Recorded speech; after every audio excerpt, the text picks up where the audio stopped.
Good morning. Hope everybody is having a great day today.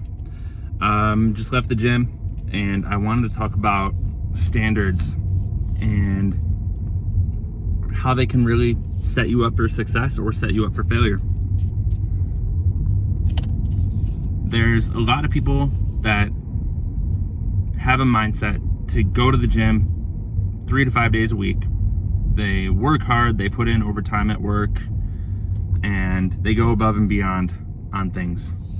And there's a lot of people that don't go to the gym and that don't really put in extra time at work or do anything extra or above the bare minimum. And both are definitely okay.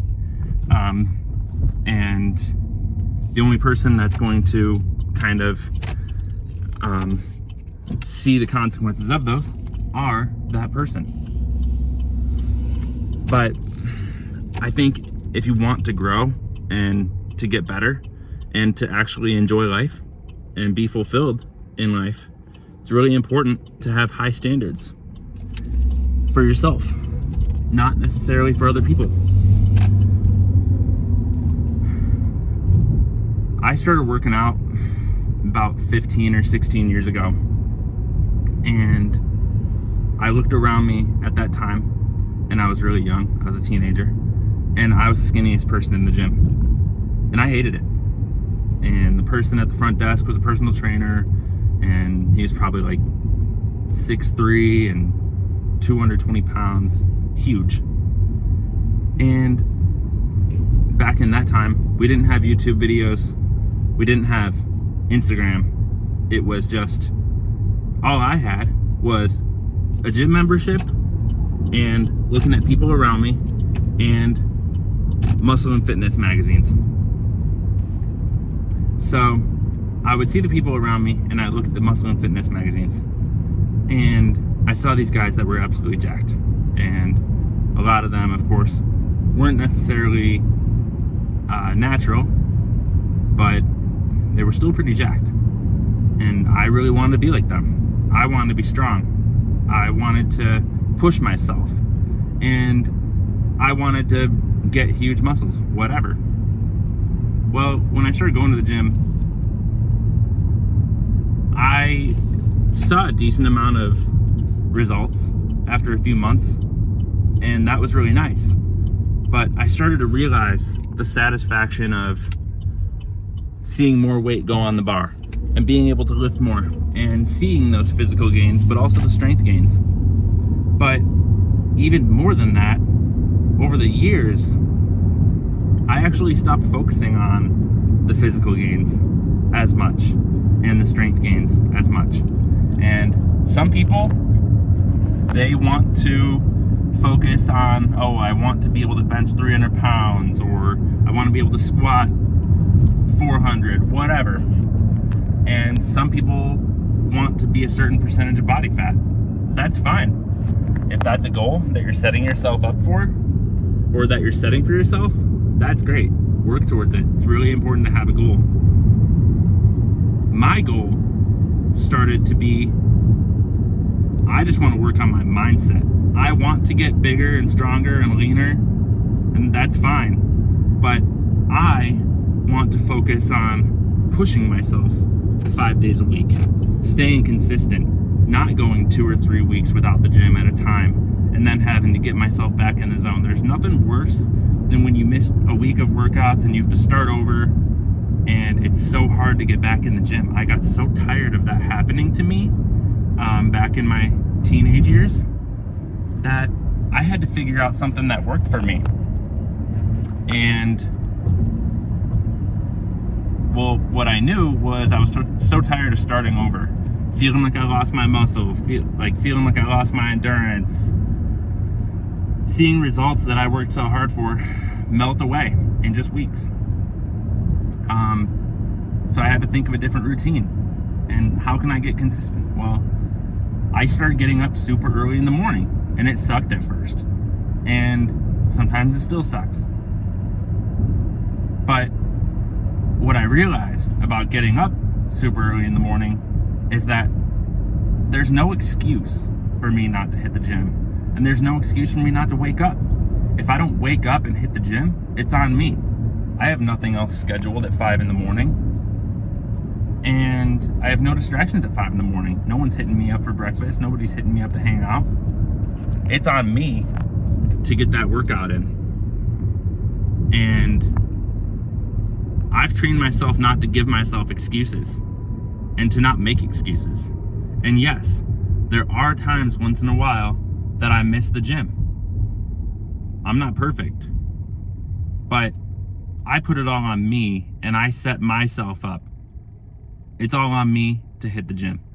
And when I do that consistently at 5 in the morning, what I'm doing is not just building my results physically, but I'm continuously pushing myself every morning, staying consistent, getting up before other people, getting up before anybody would expect me to get up, and holding myself up to a certain standard.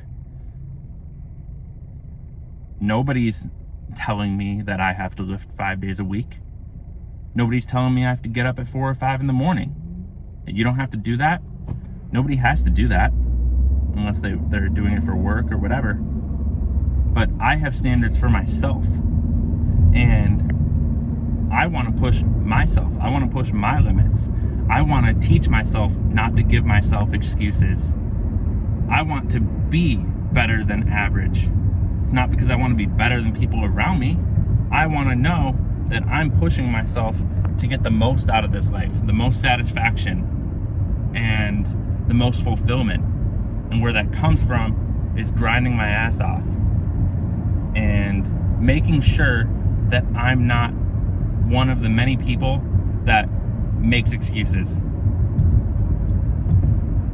and settles. So, another thing of standards. People always ask me, why are you single? Well, because I have high standards. If I am going to be in a relationship when I'm already happy by myself, then that person that I'm in a relationship with has to bring value to my life, and they have to add to it or complement it, and it has to be where I can add value to their life. I have high standards, and I'm not going to just settle just to not be lonely or just to be with somebody else just like everybody else.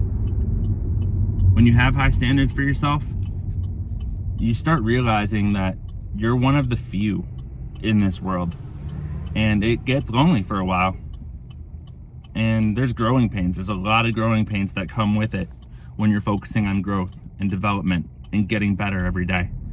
People start getting intimidated by it. Your friends, your family, they start seeing you change. They start seeing you push yourself, and it intimidates people. I've lost several friends, and I've had family members kind of fall off a little bit, and it happens. And at first it hurt. I had a friend for 20 years. I started growing, he started staying the same. I tried helping him. I never shoved it in his face, but it was intimidating to him or threatening to him or whatever it was that we were going on different paths. And after that happened a few times, I started to realize that this is just part of the process. So yeah, holding yourself to high standards, you're going to have growing pains. You're going to start being different than other people, and it hurts, but it's also amazing, because if you know that you're pushing yourself to be the best version of yourself, and you have high standards for yourself and you're holding yourself to those standards, you may not meet those standards every day, especially when you're starting off. And you shouldn't meet your standards every day. I don't meet my own standards every day. I'm still pushing myself. I never feel like it's enough. If I do a few sets at the gym, 3, 6, 9 sets of biceps, whatever, I feel like I'm still leaving something on the table. It never feels like it's enough. And it probably never will, because I always feel like there's more left in the tank. But that's a whole nother thing, and that's just about having balance and realizing you can't tell yourself that it's never enough, because you'll never feel rewarded for the grind that you're putting in. So it's important to know, to kind of have a balance of knowing, okay, it's kind of enough. I always want to get better and push myself to my limits, but if you're always telling yourself, oh, you're not good enough, or you're not pushing hard enough, or whatever, and you're doing it in a self-defeating way, it's not going to help. So anyways, that's just some thoughts on my mind today. Hope everybody has a wonderful day. If you could, drop a like and a comment and subscribe, I would truly appreciate it. I'm going to be making plenty more videos over the next few months. So have a wonderful day. Thanks for watching.